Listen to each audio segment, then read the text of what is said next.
It's the Mike Nowak Show with Peggy Malecki. Green, gardening, and environment radio, flavored with a dash of humor. Welcome to intelligent, irreverent talk about plants and the planet they grow on. Your questions, comments, and participation are always welcome on Facebook and Instagram at The Mike Nowak Show and at Mike Now on Twitter. Good planets are hard to find. Temperate zones and tropic climes. And true currents and thriving seas. Wind blowing through breathing trees. Strong ozone and safe sunshine. Well, good planets are hard to find. Good planets are in demand. Brought to you by Bartlett Tree Experts. Every tree needs a champion.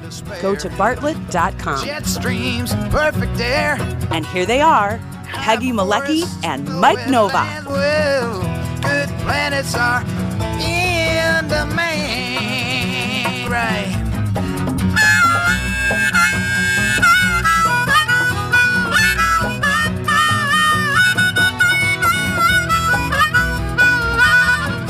Yeah, let's just listen to the music for a little bit. Here we go. We'll fade out because there are Take us on out. That's right. Let's play it out. We'll do it live. All right. Well, we One more time. we are doing it live. Welcome to yeah. We do it live every week. In fact, I kind of surprised our first guest today, the venerable Douglas Tallamy, who is in fact the Douglas W. Tallamy, the author of this book and of that book, and a couple more. And we're very excited to have him back on the show. And he had his stocking cap on. I'm busting him now. And he said, this isn't going to be on video, is it? And I said, yeah, it absolutely is. So he went and tidied up a little bit. And I said, no, I don't want people to tidy up. I want them to wear their stocking caps and stuff like that. And I want It's Sunday morning. Exactly. And I want dogs barking in the background. I think we might have a bird in the background for our guests in the 10 o'clock hour, which should be kind of fun.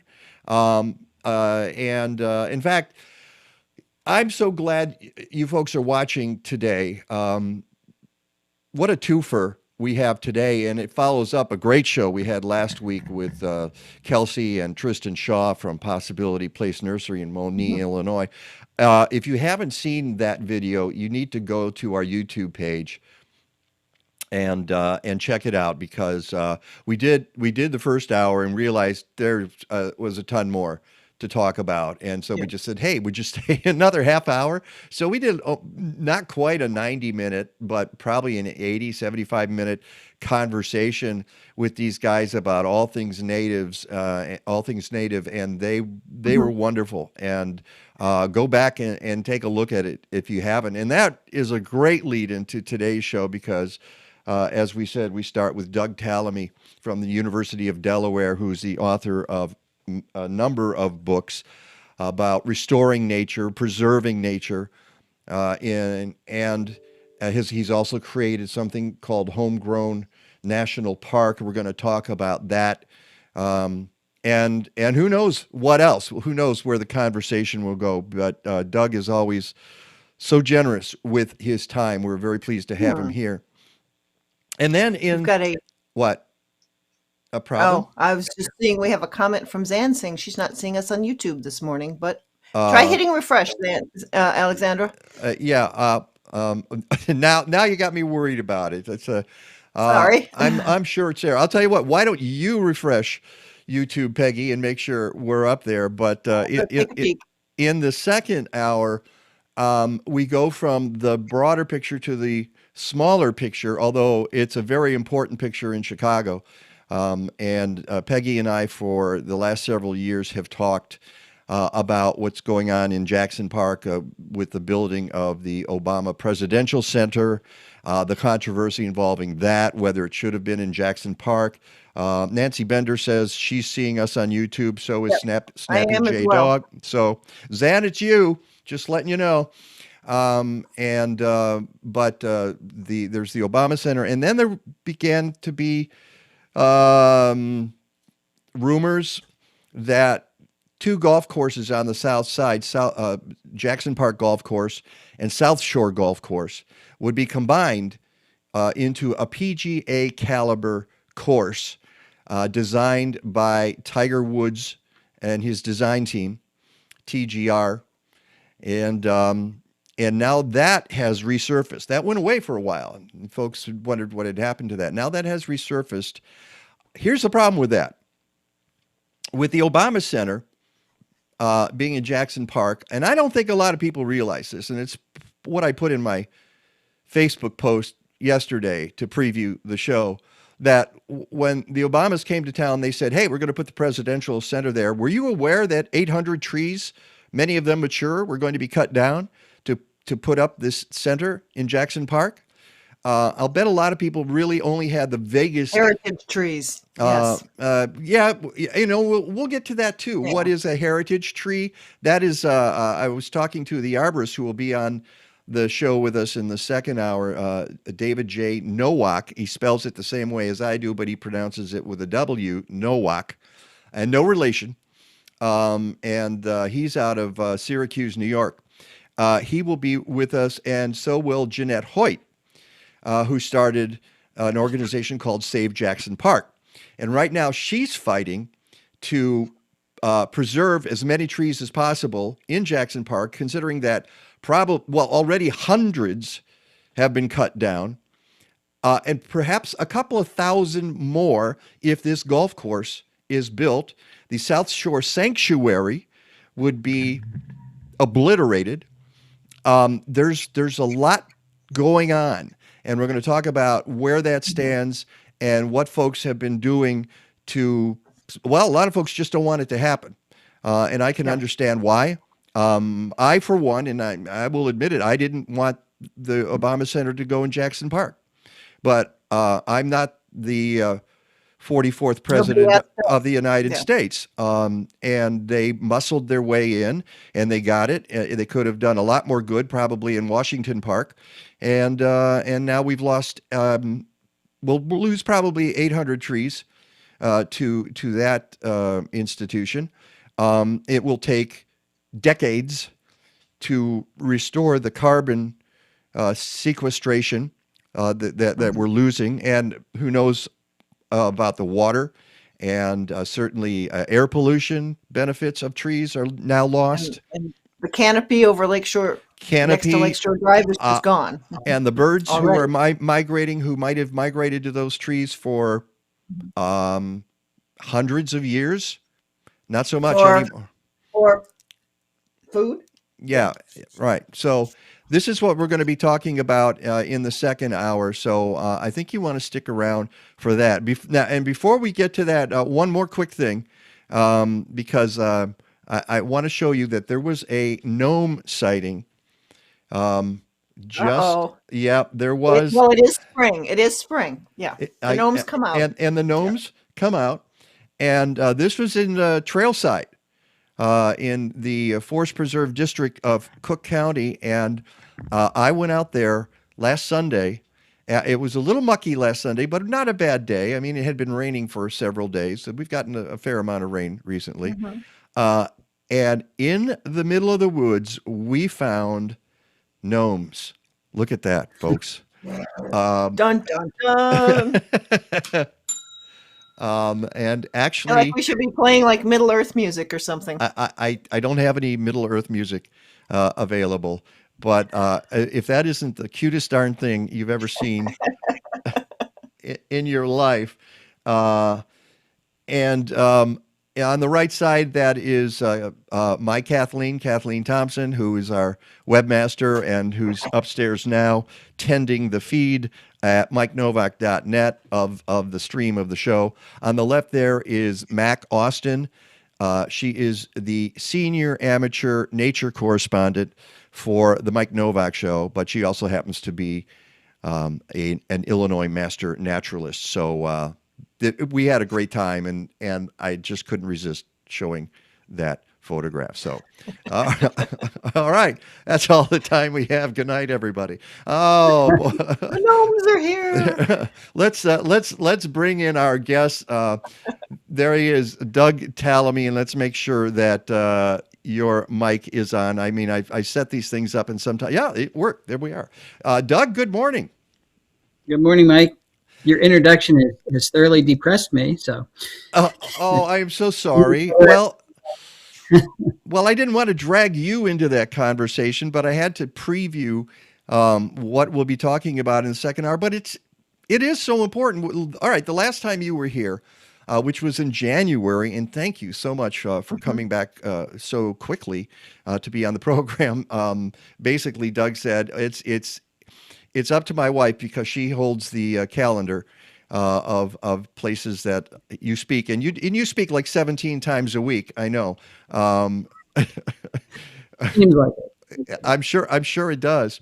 But the last time you were here, we were talking.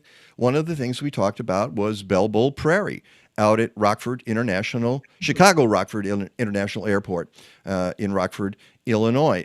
Since that time, Which is still an issue, by the way. That's the point I'm going to make is it's still an issue. But what has happened is they've postponed any plowing to June 1st. In the meantime, apparently they're going to send people out into the prairie to see if they can find some of those endangered species, notably the rusty patch bumblebee. And will they be able to track one down, spot one before June 1st? I think that you're an entomologist. Do you know much about the rusty patch? Well, they'd have a chance of seeing a queen. The queens are out establishing the colonies very soon. Mm-hmm. You know, the rusty patch used to be one of the most common bumblebees in the country.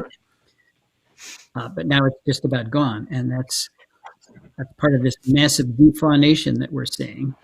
They're not extinct, but they're functionally extinct. So really, maybe we can bring you would go that far to say they're functionally extinct? Sure. If you've got, 1% of what used to be here, they're certainly not performing the same role they used to.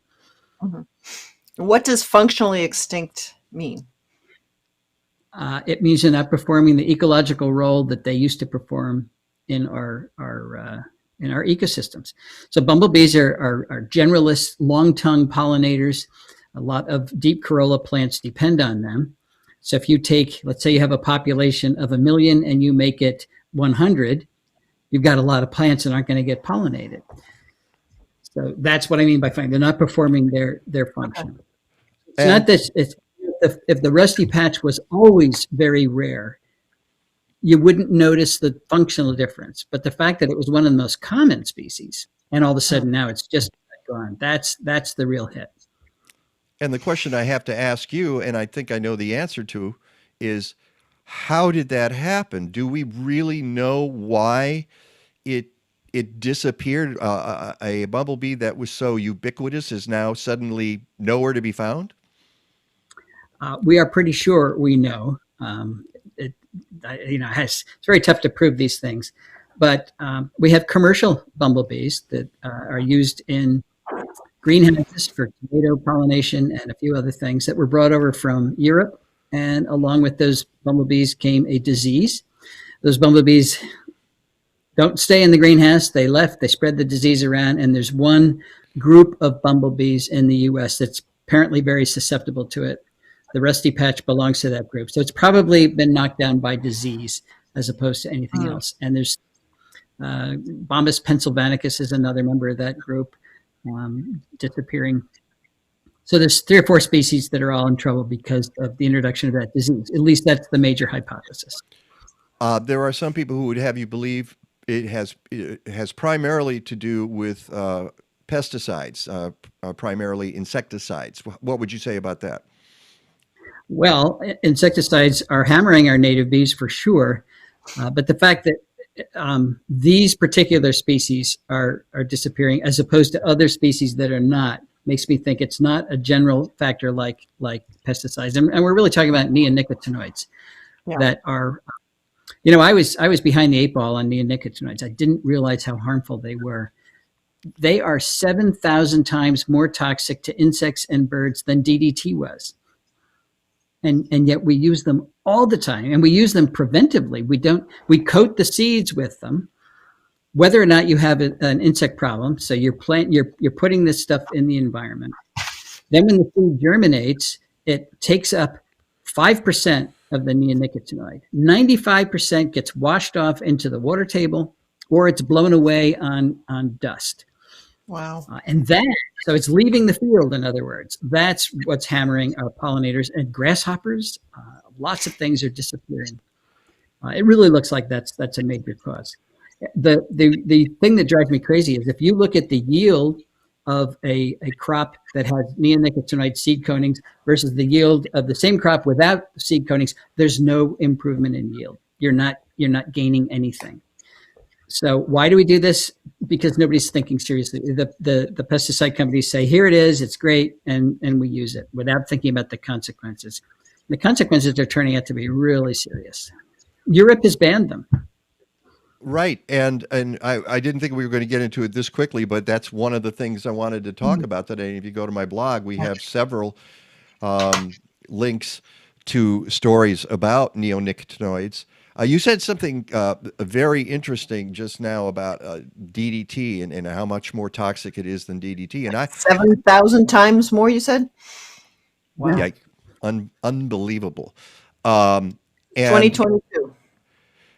And I talked to an entomologist years ago who said that it was this person's contention, that we stopped using DDT not because of the damage it was causing to birds, but because it stopped working, that insects were adapting to DDT. And you're nodding. Yeah. Now, at the same time, Rachel Carson wrote her book and got a lot of public support. And a lot of and was just pilloried by the industry as well. Yes, that is true. But resistance started showing up at exactly then, and the pesticide company says, well, we're not going to fight it anymore because it's not working very well. So they switched to new classes of pesticides. But yeah, the advent of resistance, who knows, they'd probably still be fighting it. I don't know. And so why is it we cannot get our EPA to make a determination on this? Is it the pressure from the big chemical companies? That's the only thing we can conclude. The evidence against neonicotinoids is overwhelming. So the fact that they're not behaving as if they believe that stuff makes me think that there's an awful lot of lobbying pressure. Yeah, there was one of the articles. There was a whole bunch of different articles, and I think it was one by the NRDC quoted somebody. Oh, and there goes Peggy. There. Oh, well, she'll log back on in. Oh, there you are. That's the fourth time I've been bounced out of VMix so far this morning. Okay. All right. You were saying anyways, the NRDC was quoting somebody who said someone at the EPA saying, well, the laws in Europe are much different of how they're written, of what can be controlled versus here. Well, maybe so, but but it had to do with, well, it can be banned in Europe, but not here because of the laws. It's what should be done. Mm-hmm. You know, if the law doesn't work, change the law, but don't persist with something that's deadly just because the law's not written right. I mean, that's not a good reason. Well, right. and I don't understand how an organization of how many different countries can come together, and yet our country, which just has one legislative body to deal with, can't get it done. And you know, if I had to guess, it's because our legislators are in the hip pocket of big ag and big chem. You know, that would be my cynical. You can't just say make it go away because of the lobbyists. So what is the effect of this? It's, you know, you're the scientist, not the politician. You know, you mentioned how toxic neonicotinoids are. What other insects are they affecting? What are the primary insects that suffer from? Well, we're fighting global insect declines, and the causes have been described as death by 1,000 cuts. So the misuse and overuse of pesticides is listed as one of those impacts. But this is still new stuff, and designing experiments that would look at what the impact of neonicotinoids blowing on dust from Idaho and landing in what's east of Idaho, Montana or something, and wiping out grasshoppers. Those studies have not been done, but we do know the grasshoppers are disappearing. So why? What you go to places that are not right next to agriculture, why are they disappearing? And somebody would say, well, it's climate change. Climate is changing for sure. We've got serious effects, but there are lots of places where the climate just hasn't changed that much in order to account for these drastic reductions in insect populations. The grasshoppers in southern Delaware, for example, have crashed, and we noticed it by people studying kestrels. Kestrels, of course, they hunt mice, but they feed their young an awful lot of grasshoppers, and particularly the springtime grasshoppers just aren't there anymore. I don't see them at my house. There used to be a green species that was very common. I'm not using any neonics, but who around me is? So I don't know. It's a hypothesis. It needs to be tested, and I'm sure somebody's starting to work on those things, but. But when you read how pervasive it is, if I buy a package of corn to just plant in my home garden back here, it's all coated with neonics. I don't know that I can buy it without it on there. We're just using it everywhere, and that adds up. So that's terrifying. Don't we have organic? We have organic varieties, right? Are you talking about farmers in general who are led to purchase seed for the best crop that will and the most productive crop that will come up? Yeah, I'm talking about the tens of the millions of acres of corn and soybeans that we have. Okay, yeah. Let's be the two big. Wheat, same thing. We're coating these seeds, but you don't get any yield increase. It's just that the seed company says, "Here, we got this brand new product. It's cheap. So it's not going to cost you much more, and you get protection even if you don't need it." So of course the grower says, "Oh, okay, I'll do it." Well, they're like the general public. They're susceptible to advertising and marketing. Right. It's interesting. You were talking about how new. Oh, go. Say it's not toxic to humans. Okay, maybe yes, maybe no. But there are other things on the planet besides humans that we need to think about. Okay, I see. I was talking and it sort of cut you out at the beginning. So you're saying their argument is that these pesticides are not toxic to humans. Right. One other thing is you mentioned how new this is. On this show a number of years ago, Dr. May Berenbaum, who I'm sure you're familiar with, and I love Dr. May. She's wonderful, and she's from the University of Illinois. And one of the things she said to me that stuck with me was that in the whole evolution of these insects over millennia, and you talk about the evolution in relation to plant material that they co-evolve with, but in her case, she said nothing in their thousands of years of evolution have prepared them for the chemical onslaught of the late 20th century and now early 21st century. And I'm sure you would agree with that. Absolutely. Let me give a shout out to May. Of course, E.O. Wilson died the day after Christmas. Terrible loss. And clearly the most impactful entomologist that we've had. Well, May Berenbaum is the second most impactful, and she's still going strong. She's just had a very long and highly productive career. I asked her once, how do you do it, May? And she says, "I don't sleep." And I believe it. I don't think she sleeps at all.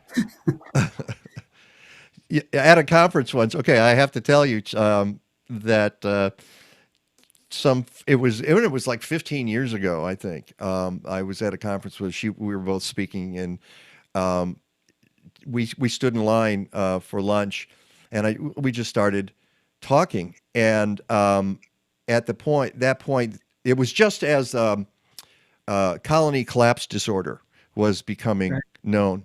And this is where the honeybees were disappearing. And that's, over the years, I think we've learned that it has to do with at least half a dozen things.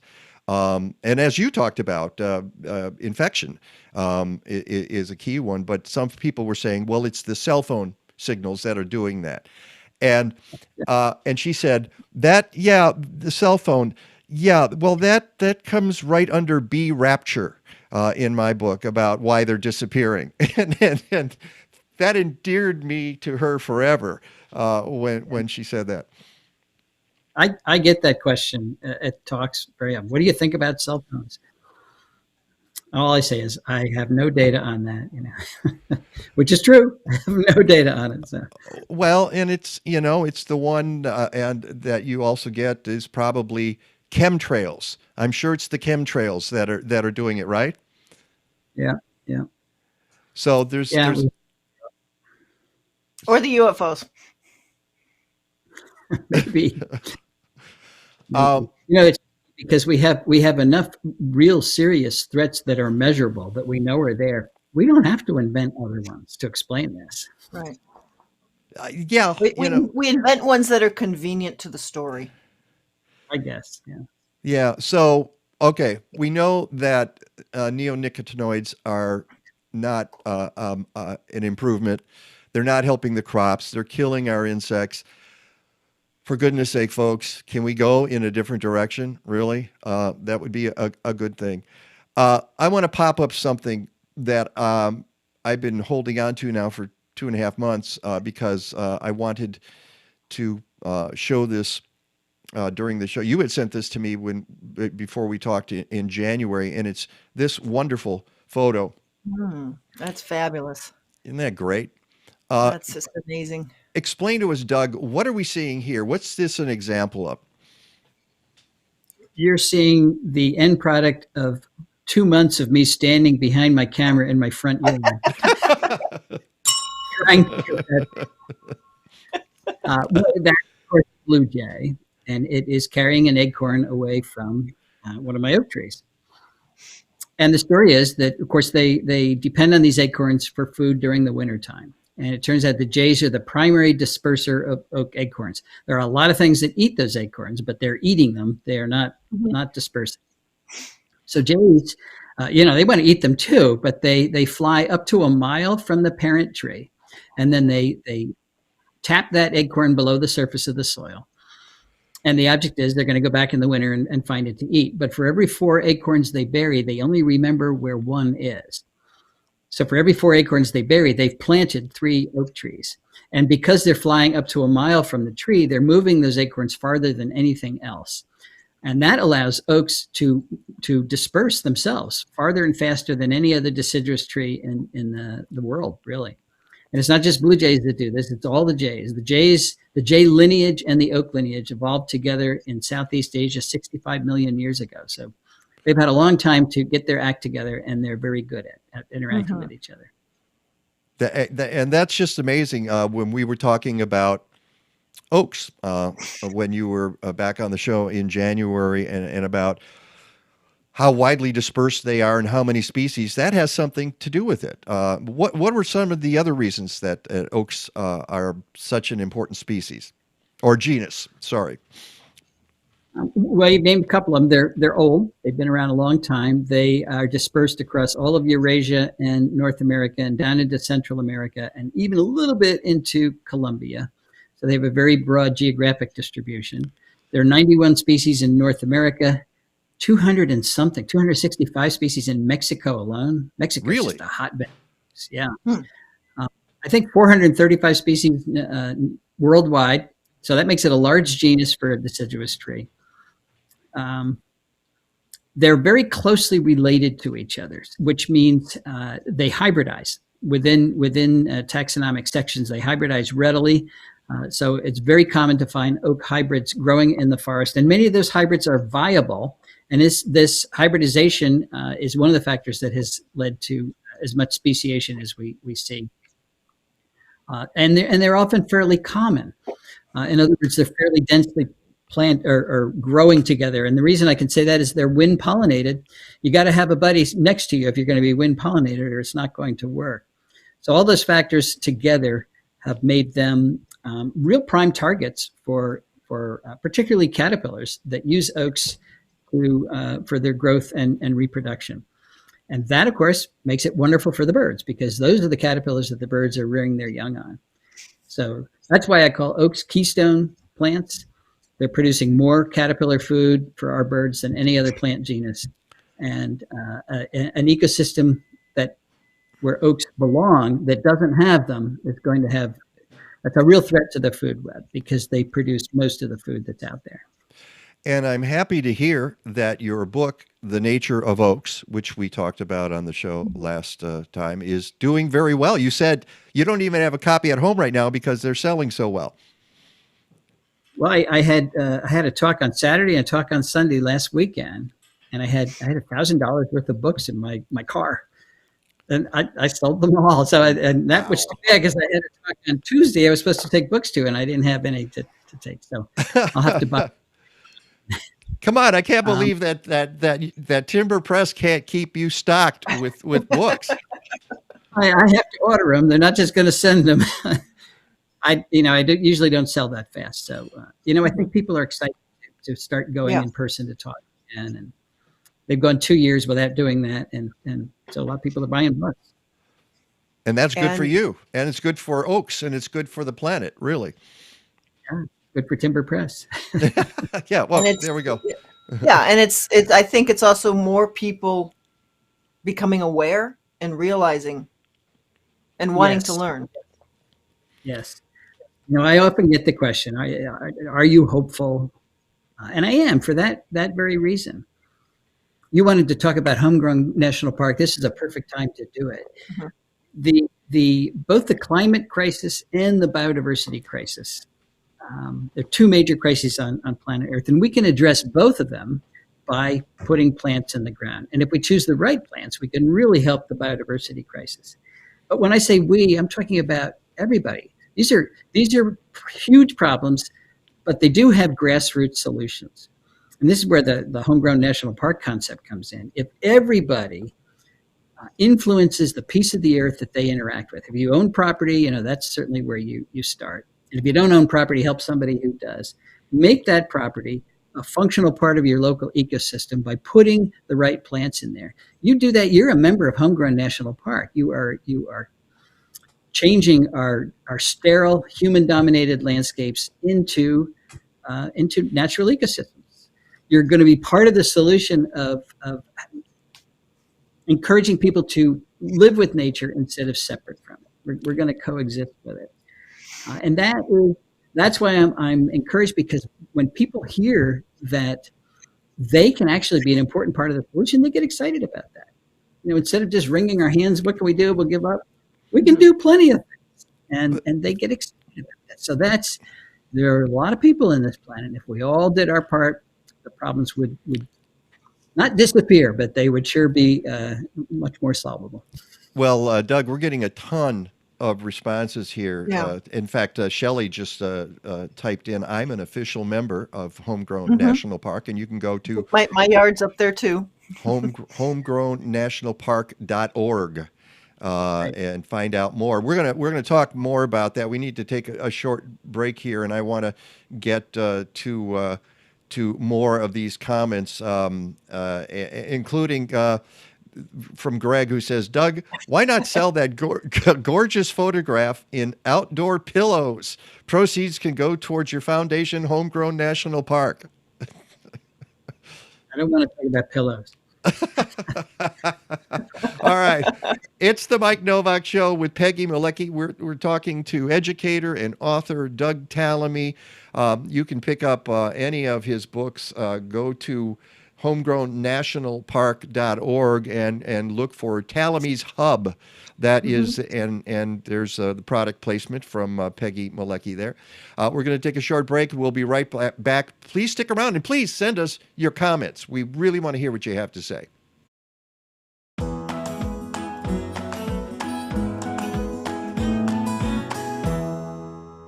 So this is a very simple par meter, and I'm going to measure the par value of this fluorescent light, which was purchased at a Home Depot specifically for growing, and advertised as a seed starting light. Minimally for par value for just seed starting, so just to the seedling stage, you want a minimum of 80, really. 75 to 100 will do the trick. I would say 100 to 150 is far better. But right now, at about a foot above the plants, we're getting 49. So now we're going to, let me plug in our Happy Leaf light. This is our 17-inch Procyon 2.0, and it's a really great all-around light. They also come in 33-inch lights, which I have set up here, which is where I'm going to actually put my seed flat. Let's get it about a foot over. I'm getting a value of 335.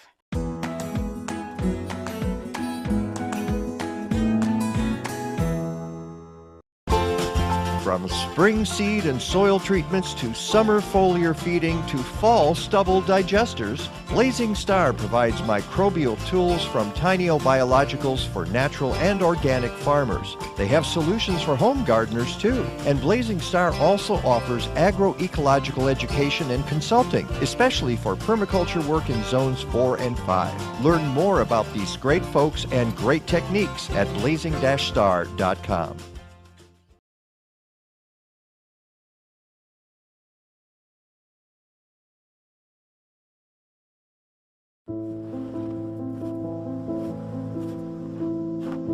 The Arctic is warming almost 3 times faster than the rest of the planet, changing the Arctic ecosystems forever, causing destruction around the planet.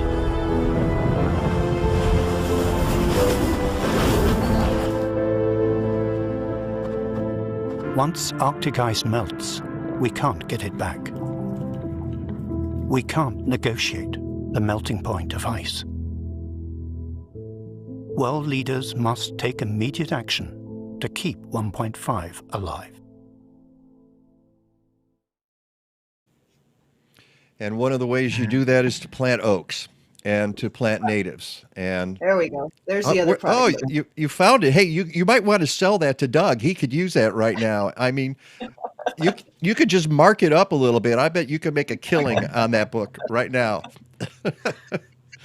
Welcome back to the Mike Nowak Show with Peggy Malecki. We are so honored to be talking once again to author and educator Doug Tallamy, and we're going to get into Homegrown National Park in just a second. I have to call attention to that public service announcement I just ran. Wasn't that remarkable, Doug? That was all done sort of it's not claymation, I think it's icemation.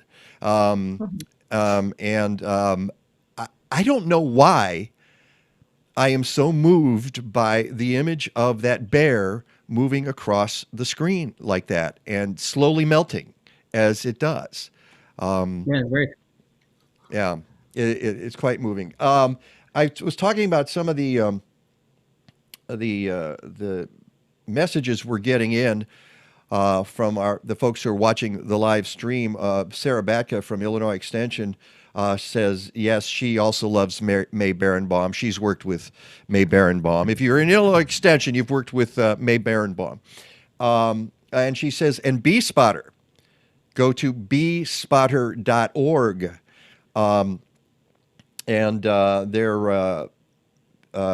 You can learn more about bees and doing their bee blitz, which I believe is coming up in June.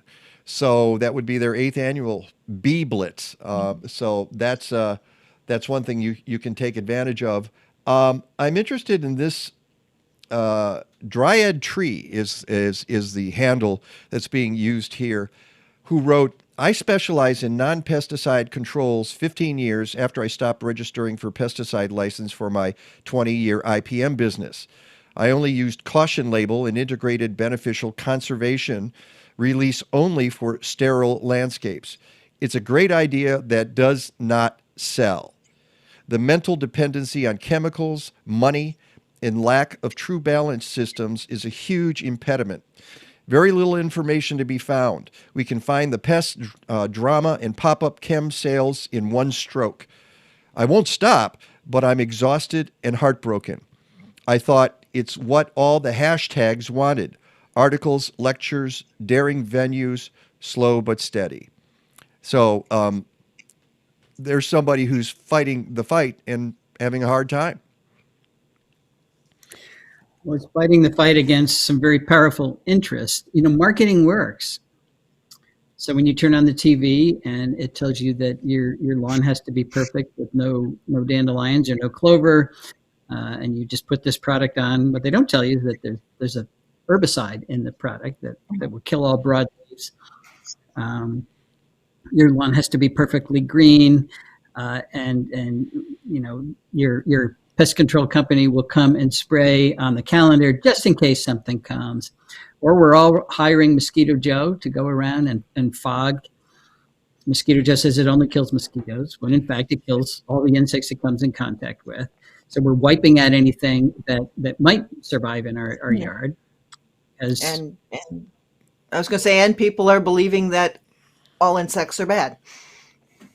All insects are bad. They're also believing that Mosquito Joe controls mosquitoes, when in fact it doesn't. You don't control mosquitoes in the adult stage. You control them in the larval stage. Exactly. And the problem is there's just these mosquito abatement districts that often have a lot more control over what's happening in your yard than you do. I mean, you can complain, but you're going to end up complaining after the fact, after they've sprayed. Right. Or they'll turn off their foggers. They're going down the street when they pass your house and then turn it back on, but it just floats. It covers the whole area. So, yeah, I I often wonder if we're supposed to be an intelligent species, but we are so easily led by the nose, and the best leaders are the ones that win. So we got to get better at marketing environmentally friendly ways of existing on this planet. We've got to get better at that, or we're going to stop existing. I mean, that's all there is to it. Well, yeah, I think there is a danger of that, and I don't think we understand it. And that is a danger that is it goes side by side with climate change.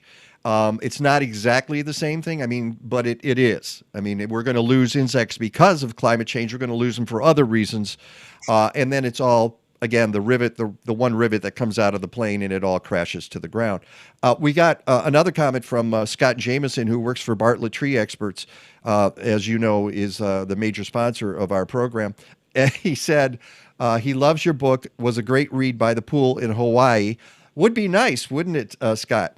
But he also says, if oaks can hybridize so well, why are we seeing such low natural regeneration in our area? And I assume you mean this part of the Midwest, Scott. And he says also, by the way, there was a reason oaks were selected for the 9/11 National Memorial. Do you know anything about the regeneration issues, Doug? I do. The regeneration is poor all over. Well, it's poor in most places of the country, but certainly all over the East, and it's because we have too many deer. Every little white oak or oak that pops its head above the ground is eaten by a deer. But they don't eat the invasive plants. They don't eat the bush honeysuckle or the autumn olive or the barberry or the burning bush. So the invasive plant problem is exacerbated by too many deer, and it suppresses the regeneration of our forests by not just from oaks, but all kinds of native trees that are trying to grow up. But the deer, they're hungry. It's not their fault, but they eat every last one of them. So that's why we don't have enough oaks coming up. And I'm not surprised by that either, because that is, again, an indication of our misplaced priorities.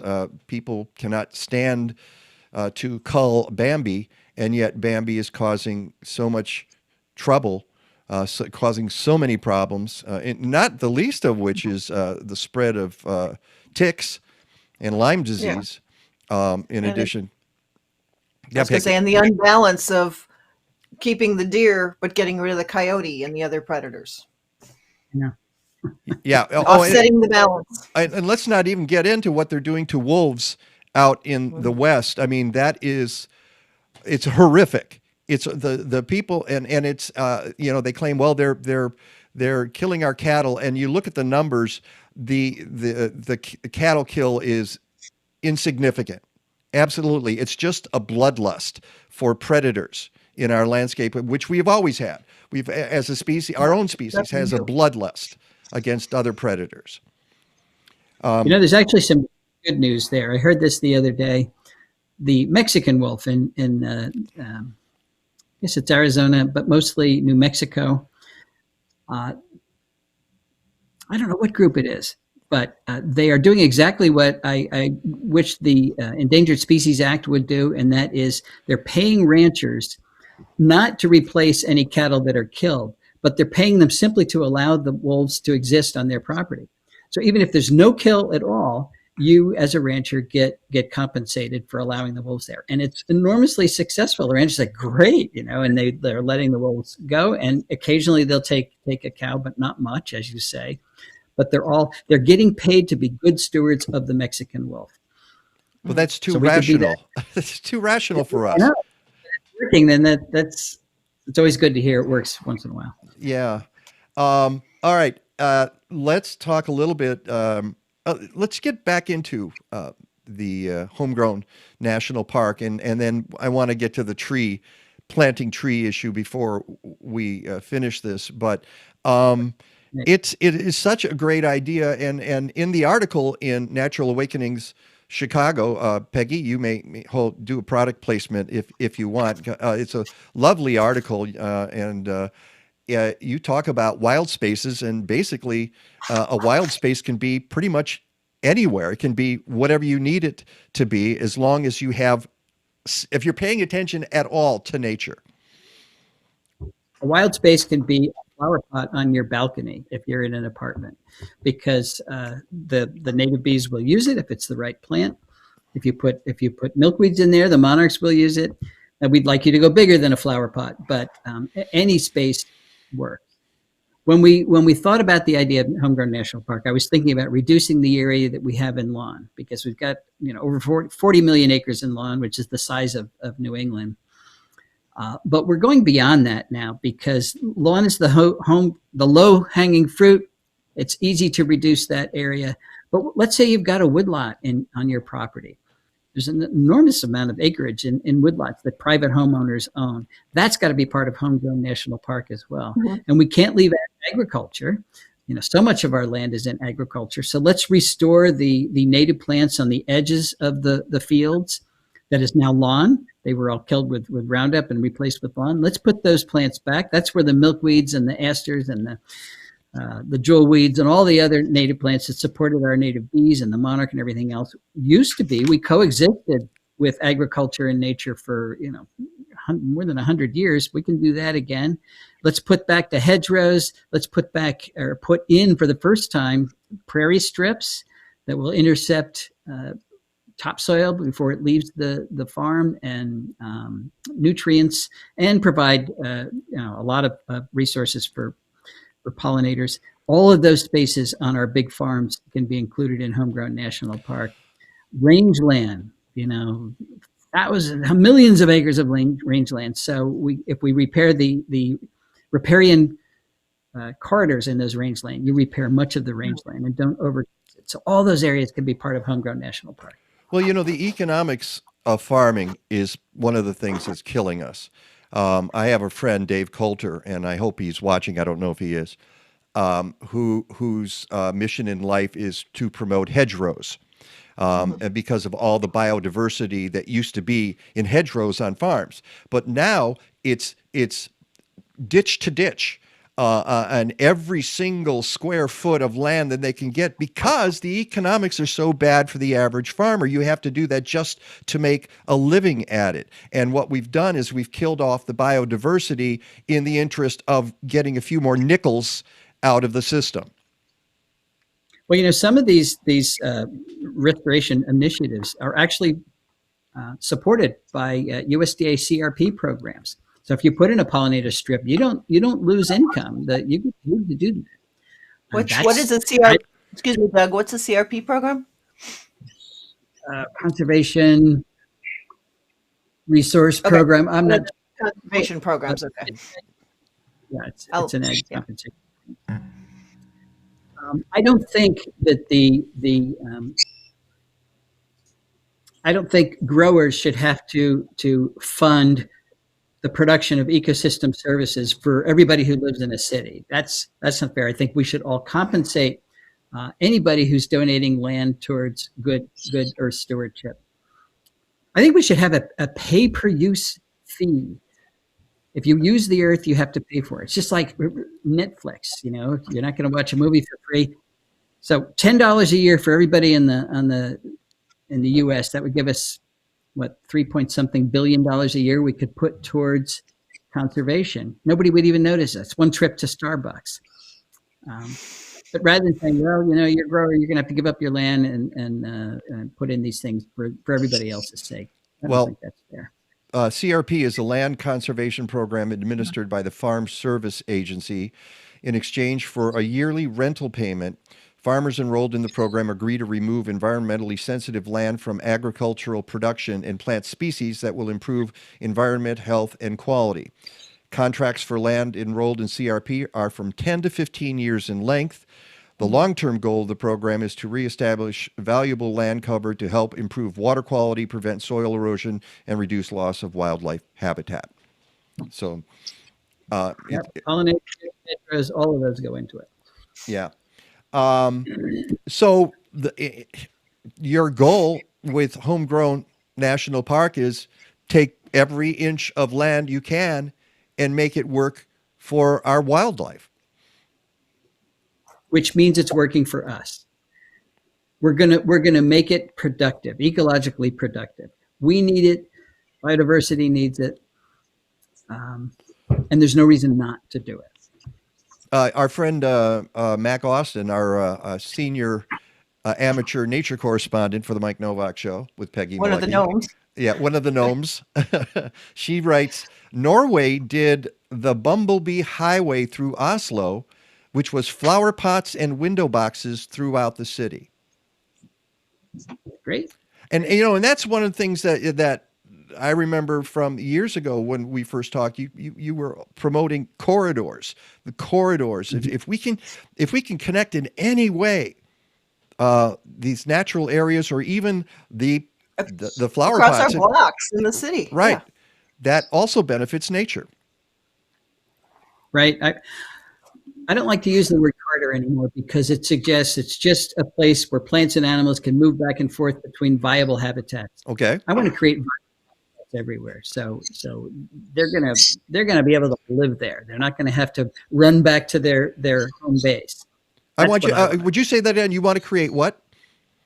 Viable habitats. Okay. Opposed to just the corridor that allows them to move back and forth between viable habitats. Yeah. All right. All right. Let's get before we kick you out of here. I want to go back to the issue that we brought up briefly, and there was an article in the New York Times not very long ago, March 14th, as a matter of fact. The headline was "Tree Planting is Booming. Here's how that could help or harm the planet." Reforestation can fight climate change, uplift communities, and restore biodiversity. When done badly, though, it can speed extinctions and make nature less resilient. And what's interesting is the story starts in a way that you and I were talking about before the show, Doug.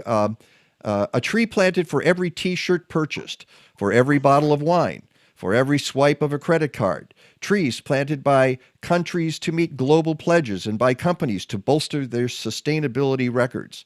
And this is one of the trends here that, sign on to our wonderful not-for-profit and we're helping kids, or we're helping seals, or we're helping somebody. And we'll plant a tree for every dollar we get, or every $10 or $100 or whatever. Sometimes that's good and sometimes that's bad. How can that be bad, Doug? It can be bad if it's the wrong tree. We've got a tremendous opportunity here There's the Trillion Tree program. They want to put trees back.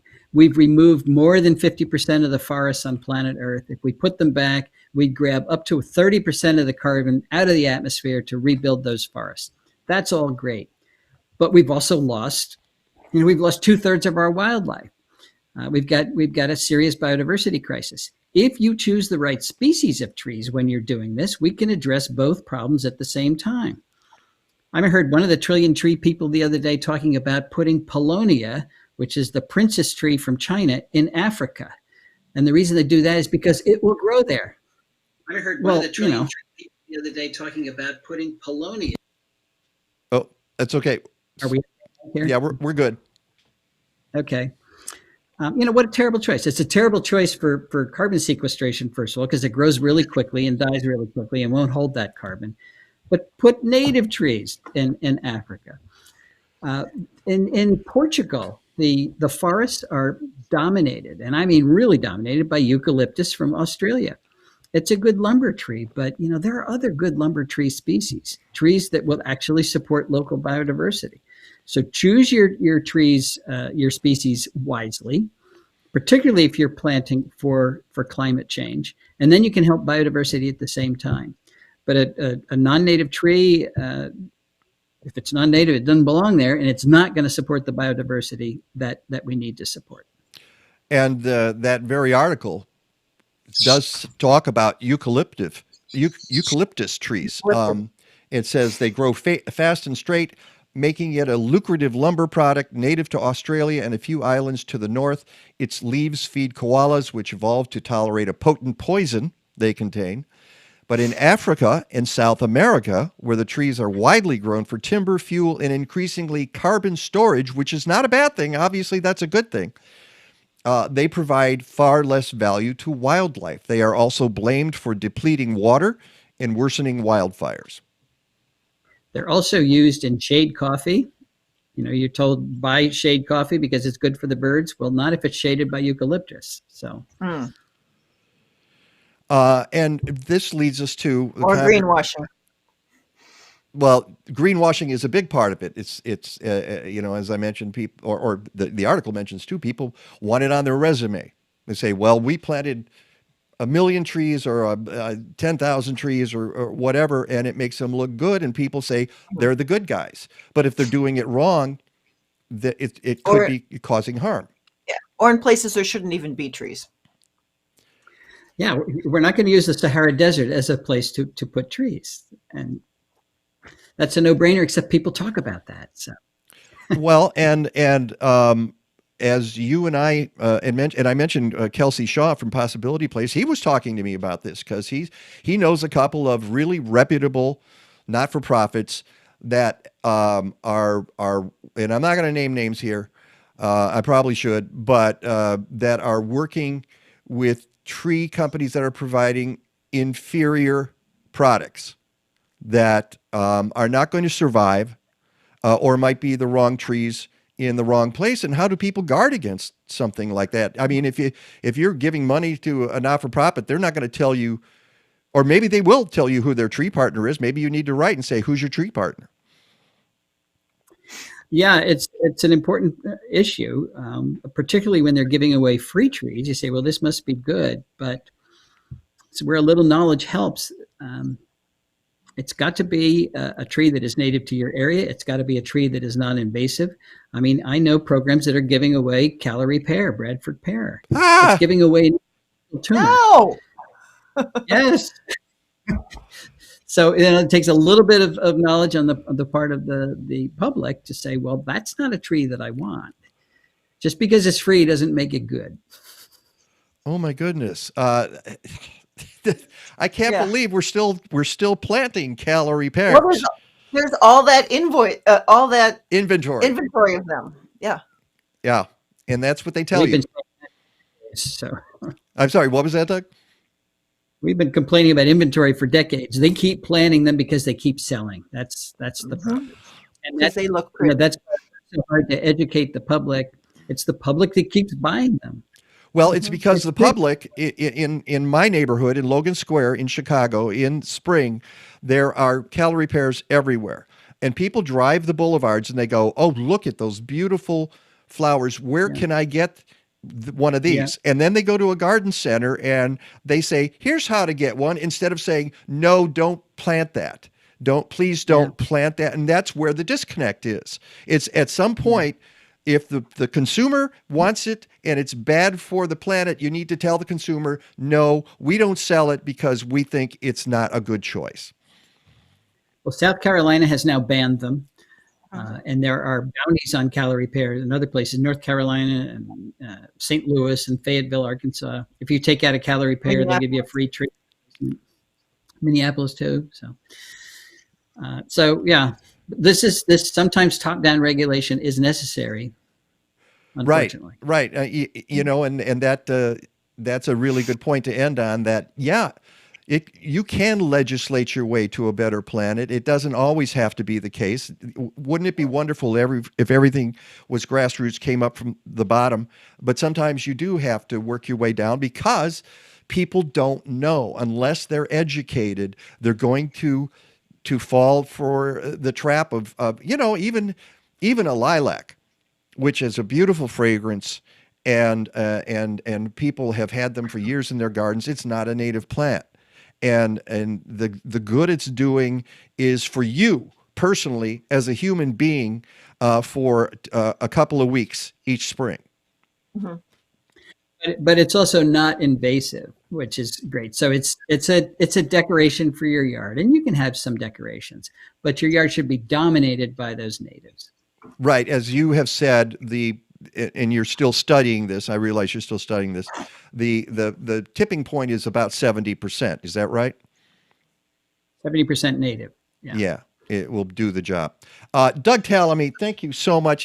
What a pleasure it is having you on the show, and thank you for going with us in sort of odd directions. I've got one here too. There's our product placement for. I wish I had your Rick Dark book here. I don't have a copy of that. What was that? It's too heavy to hold up. And it's called The Living Landscape. I didn't mention it the last time we were on, but you just need to go to Homegrown National Park and to Tallamy's Hub, which is the page where all of this information is there. I've got the link at mikenovak.net in my blog post, and we look forward to the next time you're on the show with us. Well, thanks a lot, Mike. Thanks, Peggy. Take care of yourself. Thank you. All right, you too. It's the Mike Nowak Show with Peggy Malecki. More to come. We're talking trees in Jackson Park in Chicago when we return.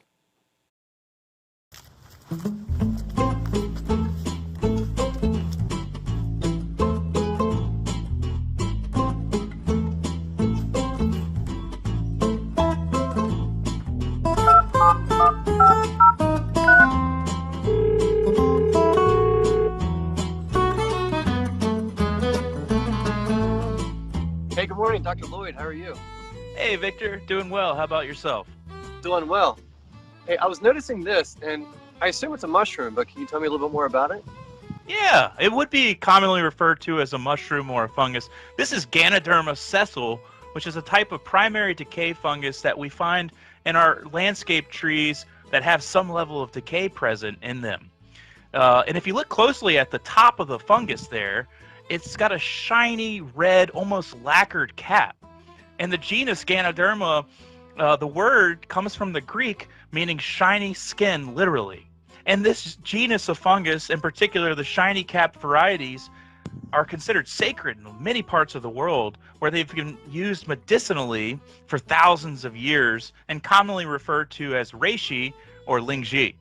And this is obviously the part of the call where I tell you, don't consume any fungus or mushroom without being 110% sure of the identity. A lot of mushrooms grow out of the ground. This one is growing out of the side of this chestnut oak. Can you tell me why? Yeah, there's a whole suite of fungi out there with a diverse array of functions. And you're right, some do grow out of the ground. But this one, Ganoderma sessile, is a decay fungus. And like other decay fungi, it possesses enzymes that'll break down cellulose and lignin. And wood gets its strength and rigidity from these structural sugars. So in the landscape, when we find decay fungi on trees, it indicates that there's some level of decay present. So this tree has decay in it. Does it need to be removed? That's a great question, and it's really going to be a case-by-case basis, and we really need your Bartlett arborist to come out and inspect the tree, because it's possible that this fungus is associated with an extensive amount of decay, but it's also possible that this tree has negligible amounts of decay associated with this fungus, and it's only in a small pocket. So now I know the next step. Dr. Lloyd, I want to thank you for your time, and also thank you for always being a resource for our arborists here at Bartlett Tree Excellence. And my pleasure, Victor. Glad I can help.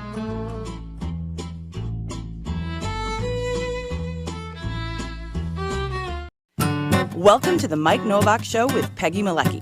Green, gardening, and environment radio with just a soupçon of humor.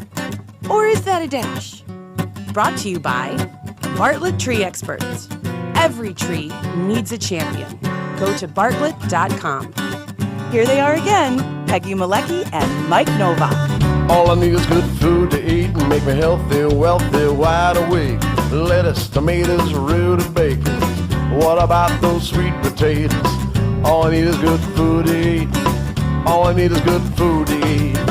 All I need is good tools to make me music, porches, lawn serene. Give me all that I can take. Give me stuff. And welcome back to the Mike Nowak Show with Peggy Malecki. We should issue a not a warning, but just let you know that Rick DeMaio, our meteorologist, will not be with us today. And next week we're off.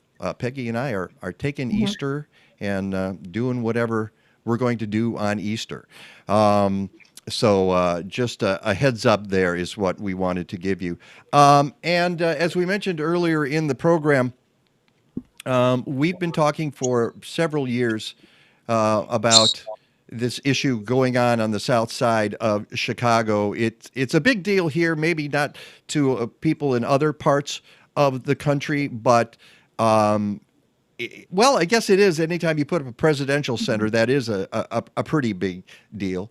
And there's been controversy involving the siting of it, whether it should have been in Jackson Park. It ended up being in Jackson Park, and it's actually going to be a city property, but there's a convoluted arrangement, and the result is that a bunch of trees have been cut down in Jackson Park. And as I posted, and I mentioned this earlier, as I posted on my Facebook page, I think that when folks were for or even against the location, the current location of the Obama Presidential Center, they might not have known just the extent of what was going to happen. I think there were many of us in the environmental community who had a sense of that. And who thought, yeah, no, we need to be careful about what we're asking for and what we're approving here. And I think a lot of people might not have known that. So last fall, even before the court case was decided, we had a court case that had been making its way through. And in just the last few days, last couple of weeks, it has been dismissed. And so for now, the Presidential Center is going through. And in the background of all of that was another issue, was there going to be a golf course added, or was a golf course going to be created out of the two existing golf courses on the south side of Chicago in Jackson Park? There's Jackson Park Golf Course and there's South Shore Golf Course. I have played both, believe it or not, back in the day when I was a struggling actor, and it was the only thing I could afford. And my buddies and I would go to the south side and we would play Jackson Park and we would play South Shore. And that's been one of the advantages of going down there. It's very accessible, was very affordable. And now the idea is that the Tiger Woods company might be redesigning those into one PGA-calibre golf course, and that's going to have consequences as well. So with that said, and we'll explain more of this as we go along, let's introduce on the right side of your screen at the bottom, Jeannette Hoyt. She created Save Jackson Park, And she's also executive director of CCAM Research Partners. She received her master's degree in public health from Chicago State University and has presented at DePaul University's Health Equity and Social Justice Conference on issues specific to Chicago South Side and at MEC Global. David Nowak, and that's how you pronounce his last name. That's how he pronounces his last name. I say Novak, he says Nowak, and he's no relation. He's an Emeritus Senior Scientist with the USDA Forest Service, Northern Research Station in Syracuse, New York. His research investigates urban forest structure, health, and change, and its effect on human health and environmental quality. He's authored over 375 publications and led the development of the iTree software suite that quantifies the benefits and values from vegetation globally. Welcome to both of you. Thank you so much for being on the program this morning. Jeannette, I want to start with you. You've started Save Jackson Park. What was the impetus for that, and what did you think you could accomplish? One thing quickly, protect our parks, the case that was kicked out, we had already moved on. They had already moved on. They have a new case up that was heard for, about 8 weeks ago. Okay. And we're waiting for a ruling. So the original judge from, I get mixed up in my appellate courts versus my circuit courts, but we're already a higher level of court. And the judge had waited so long to rule on that case that Protect Our Parks actually just filed a new case at the next higher level court up. That has not been ruled on yet. The impetus. I'm a resident of Chicago that did not know that this park was the Obama Presidential Center was going to be put in Jackson Park. I thought it was going to be by Washington Park. And I was teaching some students online, and we were looking up things about tiny forests. And I found a editorial by Charlotte Edelman saying what would happen to Jackson Park. Mm-hmm. And I was shocked. That was June 13th, 2021. I mean, how could I be so ill-informed? And then I realized most of Chicago was. If you knew it was going into Jackson Park, you didn't know how many trees were being cut down. If you didn't know it was going into Jackson Park and you thought it was going adjacent to Washington Park, then you knew trees wouldn't be cut down. So there was we've not talked about the trees being cut down in a public sense in any of our newspapers, except maybe in letters to the editor, until the TGR design count came out through the FOIA request that CCAM Research Partners submitted to the Chicago Park District. You know, that's a really good point, and that's what I was alluding to. If you had told people, okay, we'll put the center in Jackson Park, but it's going to cost you 850 trees. All right. I wonder, and many of them mature trees. I'm wondering what folks would have said. And by the way, you mentioned that court case from Save Our Parks. I'm kind of stunned that it's still in the courts and that the bulldozers are rolling anyway.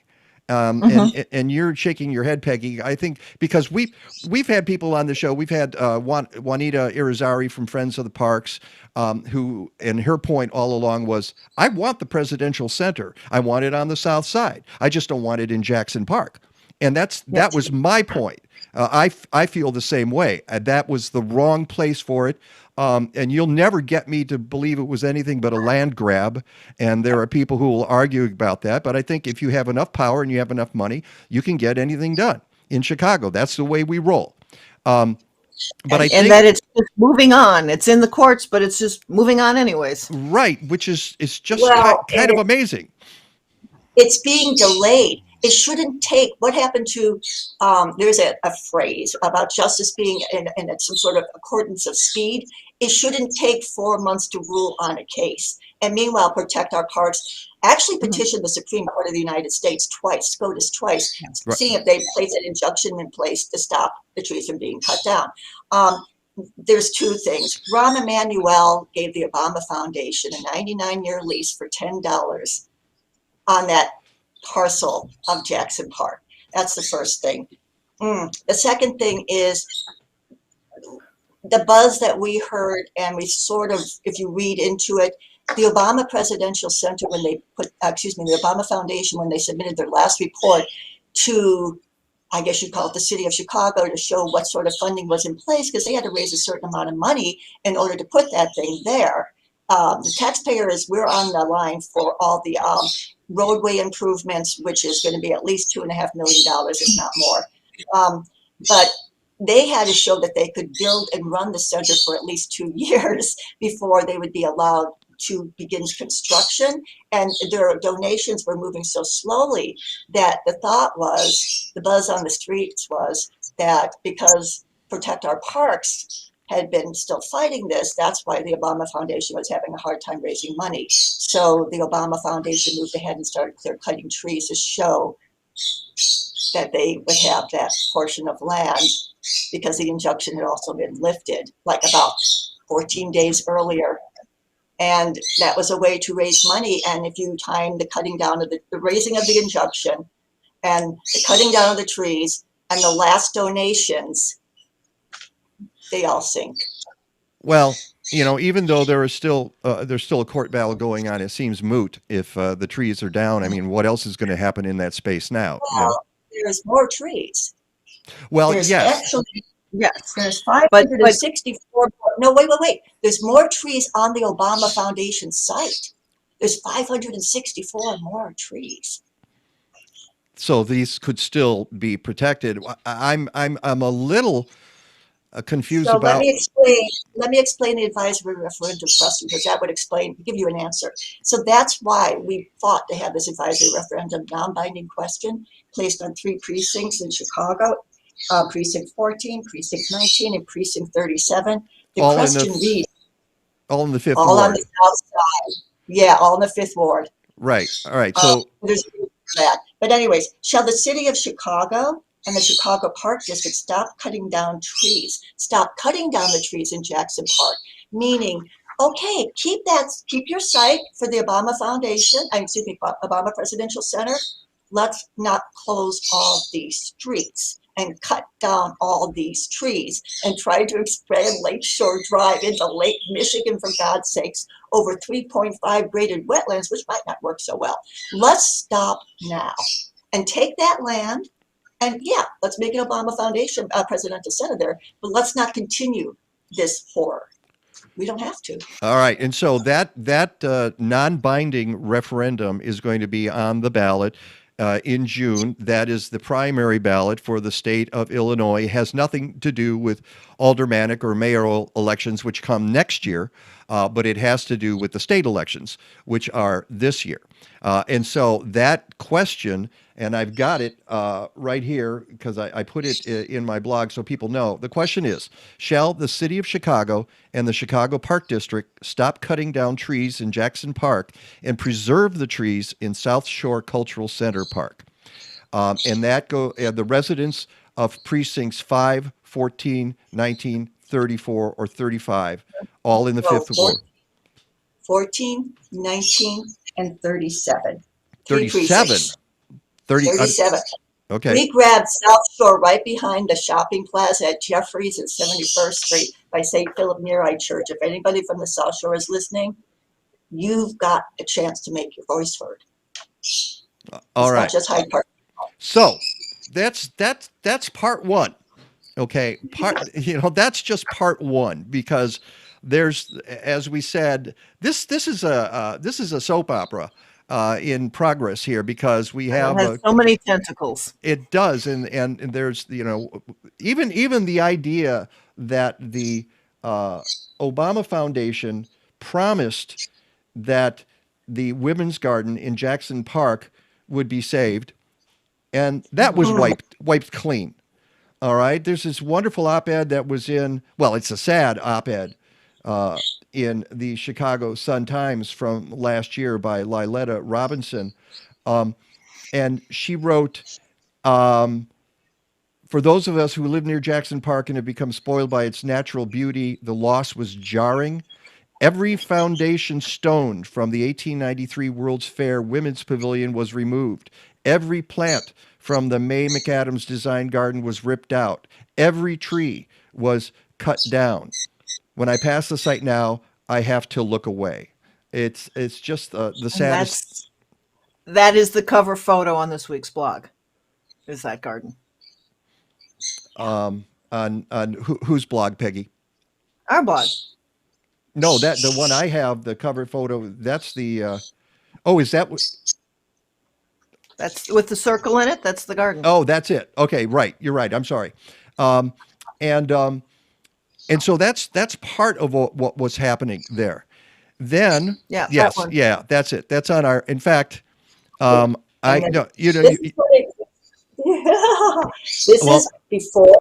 This is. I'm having trouble with direction. I can do this. I can do this even better for you, Yes, Jeannette. And, There we and go. what's really sad about the photo you're showing right now is it looks like trees until you look and see, no, those are trees that are already cut down. in that I was garden. there that day. The birds Yeah. were flying back and forth to the trees that were on the ground, screaming. I'll bet they were.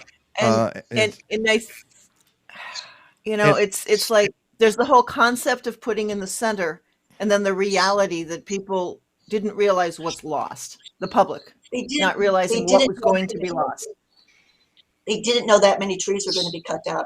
Nobody knew that many trees were going to be cut down. We weren't told that many trees were going to be cut down. We just knew that many trees were there. We didn't know they would be all cut. So people from the community, people from the surrounding communities were going to the construction site, praying that all the trees would not be cut down as this was going on. Mhm. and I and then can't tell you. and- all right. So, and as I say, that's part one. So part two is this idea that there will be this PGA-calibre golf course created out of the two golf courses that exist now in Jackson Park. And David, I will be getting to you in a second because we want to talk about the value of the trees and the value of the tree surfaces that were lost here.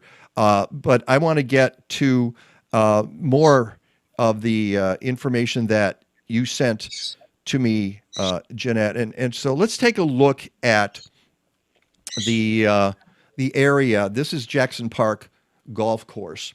And if you look at You could go down a little bit more and get that last little piece. oh yeah, up, no, and no, you'll that, see that well, Thanks, Shirley. I can't do that. What I will do is I will have the next one. You'll see it in a second.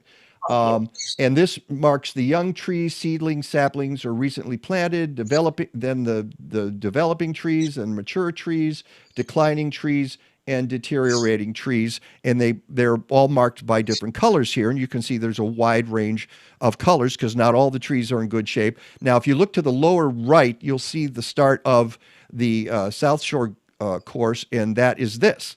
All right. And here again, so it's the same graphic. I wanted to put both up so you could see all of it in a little more detail. These are all the trees that exist there now. Now, here is the list of, and these are both areas. You can see how they're connected and will be connected there if this project goes through. And this is what the city, this explain the process for you getting these maps. You sent a FOIA, which is Freedom of Information Act, to the Chicago Park District, Jeannette, and they sent you this. What did you ask for, and what did you get in response? Oh, okay. That I didn't grab. I can do pretty much by memory. I asked for anything showing the cutting down or the destruction of trees in Jackson Park, or I just said for Jackson Park actually, and I got lucky. I got South Shore Nature Sanctuary, which is South Shore Cultural Park, in regards to building of the TGR design golf course. All right, and these are what the city. We were talking about this the other day. What is a mature tree versus a heritage tree? That heritage. In looking at the documents further, it's actually the Park District that refers to some of these as heritage trees. And let's now look at the trees that they plan to remove. And these are the dark red ones are heritage trees that they call heritage trees, which are mature trees. and there is a definition of them, which I will get in a second. Yeah. And by the way, for listeners, this is for the golf course. Now, at Yeah, this well, point, these are Obama. the two existing golf courses. The one that goes east to west, and one that goes basically north to south. And they This would be is at least 200. Excuse me. The original golf course. Did you know how large? When you were at Jackson Park playing on both of those golf courses, did you know how large that was? The How first hole, it was huge. So Jackson Park is like about 600 acres, but the golf course is like half a. This is like 300 acres. It's going to be deforested. yeah. Well, and this is not including the Obama Presidential Center, which is an additional 40 plus acres. Right. right. Well, you can look at the actual numbers here. Here are the tree numbers that in the document that you FOIA'd and that the Park District sent to you. Now, they claim it's a draft, and whether it is or not, they have real numbers here. If you look in the center, the red area, removed park total comes to 2,106 trees to be removed. And what they call heritage trees, existing non-heritage, whether you call them mature or heritage is Well, the heritage is a term that they're using basically for trees 25. For oak trees, it's over 25 inches. For other trees, it's over 30 inches in diameter at breast height. So Exactly. you're still talking about a fairly decent sized tree, but it's like, and it will grow up to be a heritage tree if you would let it. Yes. And you're right. That's how they define them. It says that in the document they sent you, heritage trees within the park have been defined as any trees with a trunk diameter greater than 30 inches, oak species with a trunk diameter of approximately 23 inches or greater, and ash species with a trunk diameter greater than 20 inches that are not showing signs of emerald ash borer infestation. Wow. So they survived Emerald Ash, and now Right. this. This definition is currently being used for the current federal review process for improvements, what they call improvements. I love the way they use that phrase. In Jackson Park, the tree survey conducted for the golf project identified 362 heritage trees in Jackson Park Golf Course with an additional 163 trees at the South Shore Cultural Center. So there you have it. This is what we're looking at, the potential removal of trees in addition to the trees that have already been removed for the Obama Presidential Center. So let's see. We're removing 2,106 and leaving 1,200. Well, and if you add the trees that have been removed from the center, Obama Center, we're close to 3,000 trees total being removed. 106 plus 865. All right. 106 plus 865, 301 gone. So at this point, I want to bring in our tree guy, David Nowak. Sorry. It's hard for me to get used to that. And tell me a little bit, very quickly, about the work you do, but then I want you to explain what the loss of this kind of canopy, the loss of this kind of the tree services that 3,000 trees would provide in an urban area can do in any given metropolitan area. Right. Thanks, Mike. So I just retired from the Forest Service, but my career has been working on to assess what are urban forests across the world. So trees in Chicago, trees in any city, and what are the values they provide. And we've been working on a tool called iTree, which is a free set of tools that allow people to assess their own local forest. So most of my career has been trying to understand the value that trees in cities provide for the local residents. Listening to what you're talking about, this is not uncommon, the loss of tree cover. Nationwide, we have dropped from 40.4% to 39.4%, 1% loss over a 5-year period. So we're losing tree cover nationally. Chicago in 2005 was 18.5% tree cover. In 2009, it was down to 18%. So the city of Chicago is losing tree cover. Globally, we're losing tree cover within cities. And at the same time, we're enhancing impervious cover. So we're changing our urban environment. And this affects how many trees we have, but also the values provided by trees. So what we've been looking at is what values do trees provide for residents around the area. And there are multiple benefits. So at the local scale, talking about Jackson Park and the Obama Center, time loss of trees, most of that effect will be felt locally. Some of it will be affected like with climate change globally in terms of carbon sequestration. But probably some of the biggest effects you'll feel locally will be changes in air temperatures, because trees evaporate a lot of water, they shade surfaces, and temperature drives energy use, it drives human health. So the impact locally could be fairly significant in terms of air temperatures. Air pollution is another one. The thing about urban forests is it's not necessarily about the tree unit itself, it's about the size of the tree and the amount of leaves that the trees put out, because that's basically the factory, if you will. The solar-powered factories that exchange gases, evaporate water. So as they're exchanging gases, they remove pollution and they cool the air. So you're going to lose air pollution removal capacities due to the loss of that leaf surface area. And you were talking about heritage trees. So large trees over 30 inches produce about 60 to 70 times more leaf surface area than a small tree less than 3 inches. So one tree does not equal one tree. And these large trees are fairly significant in the environment. But the forest itself produces multiple benefits, and you have to make that decision. If you're going to take the forest out, obviously there's a reason to do that. In return, what are you giving up? So you're giving up air temperature cooling, you're giving up pollution removal, you're giving up carbon sequestration. All that carbon that's taken by those trees has to go somewhere now. Are you going to put it in wood products, or are you just going to burn it or chip it and accelerate that decomposition and put that carbon back to the atmosphere?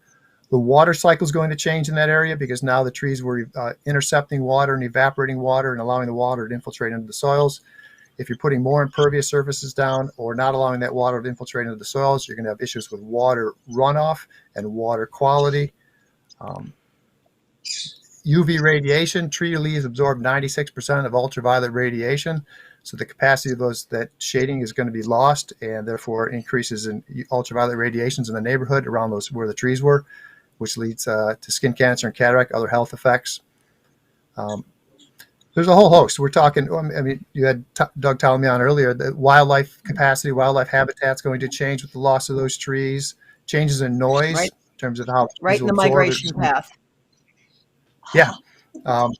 Noise will change. Hopefully, when they cut those trees down, what do they do with them?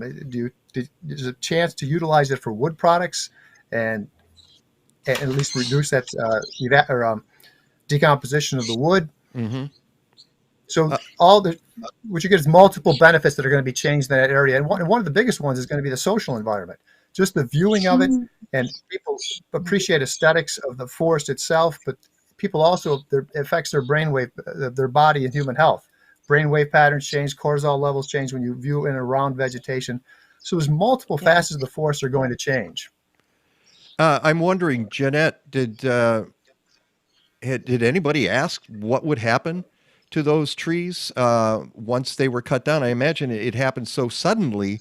I mean, you bring up a really good point, David, which is that let's hope that didn't pump even more carbon into our atmosphere. And was there any good local use? That I assume that they're shredded and mulch is being created out of them. Well, but we really don't know, do we? we have an idea. They chose several trees that they were going to use to make park benches out of. Okay. And then the other trees we watched carefully as they loaded them up on big skiffs with the full trunk intact. And considering the nature of the lumber and the age of the lumber, we're assuming it was sold. Probably, yeah. We wish it would have been That's used to good. help finance our road construction connected with this process rather than coming from the taxpayers' pockets. But you were saying, If you David, utilize the wood, if you utilize the wood, therefore you're locking that carbon into the wood products, but also you're using the product for a useful purpose, and therefore not having to cut other trees to provide the wood for the benches or whatever you're going to do. and I want to go back to the statement you made about replacing trees. It's something we hear all the time, and I've mentioned this on the show before, is, trees are a renewable resource. This is what folks like to tell you, and they are, in that you can remove a tree and plant another tree or more trees. The problem is, as you just mentioned, David, the benefit from that doesn't come right away. Yeah, it takes years for the trees to go from that very small tree and to the very large trees, maybe 50 to 100 years or more. And there's no guarantee it's going to make it. There's a high mortality rate when the trees are planted, a relatively high mortality rate, till the trees become established, and the mortality rate drops until they get old again, and the mortality rate goes back up. So just because you plant a tree doesn't guarantee the tree is going to be there 5 or 10 years from now, unless there's good care taken and the right trees are planted for those locations. So, and these trees, nationally, the trees in our country, we're about 3.6% urbanized with about 30 or 39% tree cover, produce billions of dollars of value. At minimum, we've quantified at least $18 billion annually. In Chicago, we estimate that the value is at least over $20 million per year for the forest in Chicago, which is only about 18% tree cover. So at the local scale, obviously it's going to be less than that, but there is value provided in terms of improved human health, reduced energy use because of cooler temperatures, carbon that's being sequestered. So these values are not only to the humans themselves, but also have monetary values that apply to the society. Yeah. One of the things I want to mention is that there. Go ahead, Peggy. No, you might be mentioning what I was just going to ask you to give a couple details about the survey. Yeah, exactly. I wanted to mention that there was a survey of the trees in the footprint of the Obama Presidential Center was done by here Bartlett Tree Experts, who is our primary sponsor on this show. And I actually talked to one of the guys whose name was on that survey. I talked to him the other day, and we chatted about this a little bit. And I said, I read your survey. Eric Grossnickel is and he's a manager in the Chicago office for Bartlett Tree Experts, and they identified hundreds of trees in the footprint there, and I said, it seems your report did not issue any recommendations, except if a tree it was standard recommendations. Basically, it was, if a tree is not doing well, here's how you can improve it. Here's the pruning you should do. Here's the root aeration you might want to do in it. These are trees we might suggest for removal. And it seems as if the city said, great report. And it's a 197-page report. And it's very thorough, and it documents all the species and each tree. He said, actually, it was interesting. He said they were not allowed to tag the trees. And he said that made it even harder because we had to come back and identify the location and figure out where we're going and how do and it seems to me one of the reasons I don't know why they didn't want them tagged, but it just made the job harder. And then the foundation said, okay, thanks for that, and whoop, just cleared it. And so it made me wonder, why do the survey in the first place if you're not going to save any of these trees? Now, they may save some of them. I don't know. But at this point, you're shaking your head, Jeannette. You don't anticipate There's that. 40 trees left by the Jackson Park Field House. A photographer with Hyde Park Herald on the day that the tree cutting started said, shortly before, said the Mr. President Obama and Mrs. Obama came through, and they decided at the last minute to save 2 of the oldest trees. That's it. So the reason, I have an answer for you, probably why the tree study was done, because there's federal funds coming into this site too. In order to qualify for federal funding, you have to have a tree survey.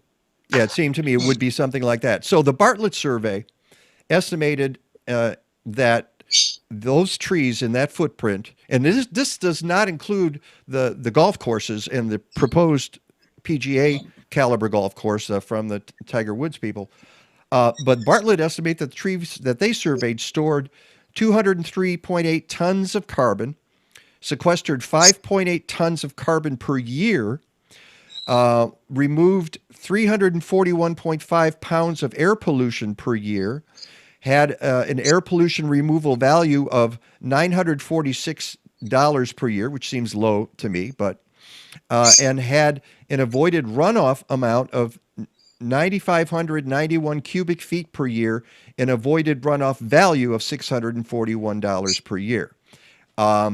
That's just those trees there. And it's amazing that they could come up with that kind of specific number, David. Yeah, they probably use the iTree model that we developed, but basically it brings in the local tree data that you have with your local environmental data. So your pollution concentration information, your weather system, and we simulate what the values of those trees are based on the environment and the number of people around that region. Yeah. So it's an issue of scale. I mean, the trees themselves, you're probably talking per acre of cover, maybe $1,000 more per year that you're getting in benefits. That's per acre. But as you know, as you go down to a tree scale, obviously those values diminish, and that's only for the ones that we can quantify a dollar value for, which is pollution, carbon, water, and energy savings. Now, all the other ones, such as aesthetics and other relations to human health, we can't quantify it. We're not there. So it's a conservative estimate on the value. So you may say it's low, but it's reasonable for what we understand about the forest, or at least what we can quantify. I mean, the key about when you the key about when you do a landscape change, you have to look at the inventory is great. You have to start with an inventory. If you don't have an inventory, you don't know what the forest is functions, you don't know its values. But the idea is you're making a decision in space. The landscape has a value, and we can value it for in economic terms where we're conservative, or in social terms. I mean, people just like whether like it. It's a local decision.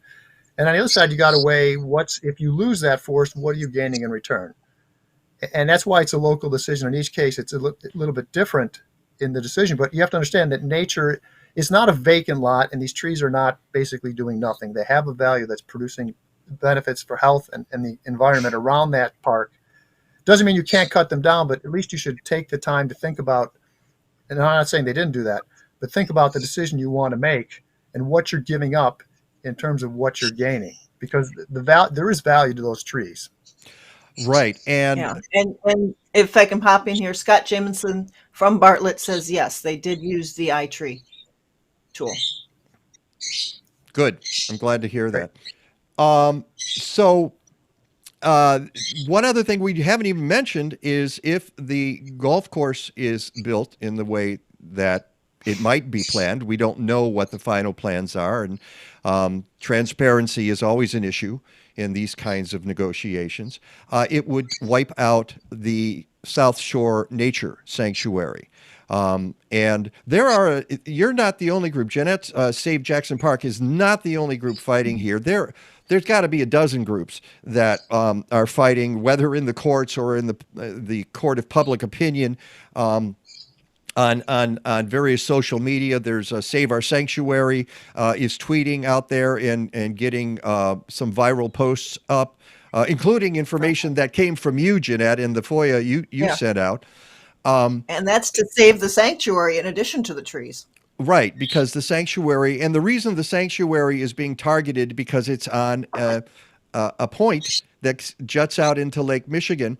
And looks great on TV. With the golf shot on the tee there, that's why that's being targeted. And it would just remove that. And that was a sanctuary that was not created that terribly long ago, back, at the turn of this century. 20 years ago, yeah. Yeah. And it's, what do we do next? Obviously, you've got the referendum, but that's non-binding. Obviously, you're going to keep moving together. I'm hoping that some of these organizations can get their work done en masse, work as a team to talk about this. But obviously, there has to be a lot more discussion and a lot more public input, Jeannette. I hate to say this. When you say, what can we do? This process has taught me I don't have a voice in terms of what my government is doing with my taxpayer dollars. And not only do I not have a voice, apparently I don't have a need to know.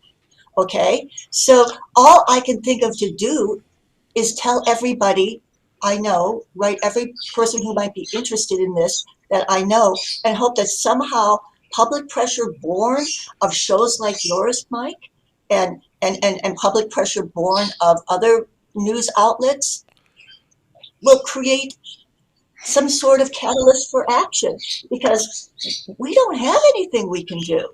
It's our taxpayer dollars, it's our public park, and I have learned we have no say about it.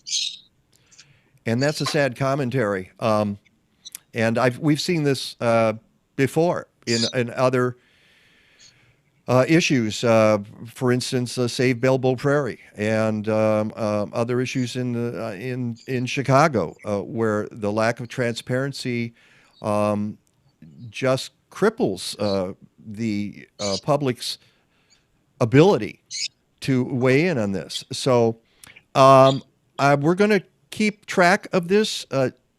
Jeannette, thank you so much for being here. David, wonderful explanation of the value of those trees.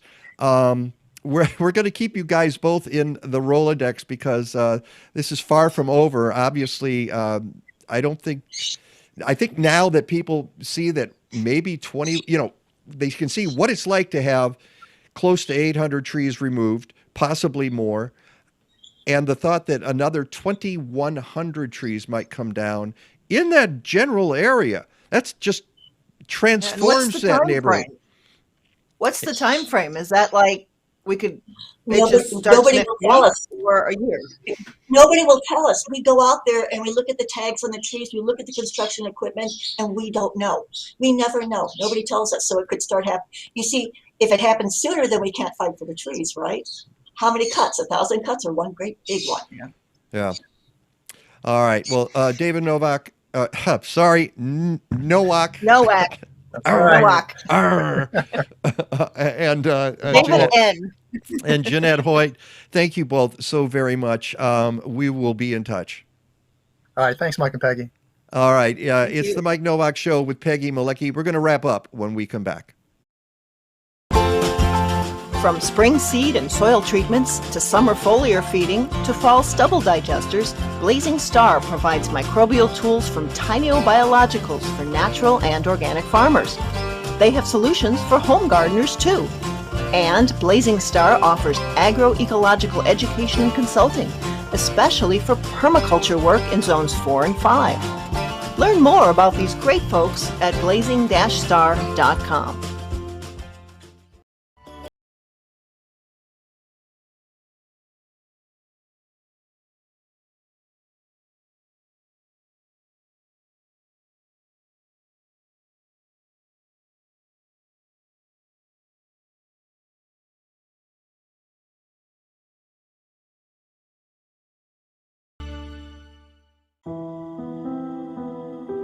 Our Great Lakes are the pride and joy of every Michigander, as well as an economic powerhouse that supports more than 1.3 million jobs. We all have our own Lake Michigan story, right? What these waters mean to us, what this land means to us. Threatened by a decrepit, ticking time bomb, Enbridge Line 5, that is older than I am, and I am qualified for Social Security. Line 5 flows through the whole state, and if the pipeline breaks in the Straits or anywhere along its 645 miles, we will have a disaster. Enbridge caused the biggest inland oil spill in history. A spill that, according to DOJ records, went unnoticed by Enbridge for 17 hours. That Enbridge oil spill happened in July of 2010. They have a track record of lies, shoddy maintenance, and the catastrophic rupture of Line 6B following the Kalamazoo River near Marshall that is still not and never will be remediated in my lifetime. If you walk along the Kalamazoo River miles from the accident, you will see the sheen of oil on the water, and that's today, right now. Oil and water do not mix.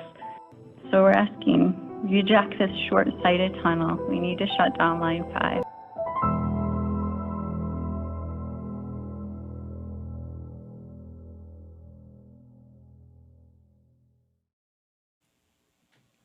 Whoops. All right. Got the wrong image.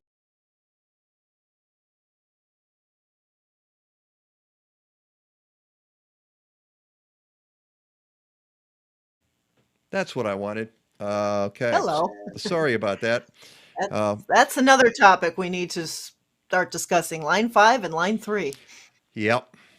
There's so much good going on in the world. Well, yeah, there is, but there is. there's enough other stuff too. Boy, talk about interesting stuff that Jeannette Yeah. and David had to present to us. You just got a text from Skeet, who was pretty impressed by it, although not by the bird. But but you know what? Like, I'm the one who says, "Hey, bring your birds, bring your pets." Yep. Bird was chiming in. The bird was part of the discussion. So a few things going on. First of all, as we mentioned before, no Rick DeMaio today. We're off. The show is off next week. Not necessarily for Easter, just because we need a break. And it's usually harder getting guests on Easter. Well, and it gives everyone a chance who next Sunday morning might be doing things to not miss the show. Hunting Easter eggs, right? You know, the rabbit lays the Easter egg, and then the kids find it and test it to see if it's chocolate. I'm doing my Scooby-Doo, huh? Do your. We've had a request for you to do your goat. Come on, do your goat. No. Just why not? No, I don't All right. do the go down call. Yes, That you should be a do. surprise. Well, Stealth you goat. worried about your dignity? Look at the show you're on already. Come on. All right. Well, I just cut your mic. See, I could just cut the mic just like that. There's no goat. Come on. We've had requests. We've had requests from our. No. Why won't you do it? Because I have to practice. No, you don't. You just. I'm nope. I don't ever Another practice week, Jimmy another week. Stewart when I go into Jimmy Stewart. So, Ah. so anyway, we're not on next week, but unfortunately, Earth Day is the following Friday.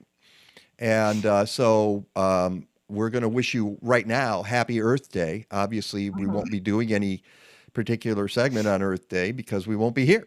But we do want you to know that we might pop up live on Facebook. You never know, but yeah, we might do something, or maybe you will.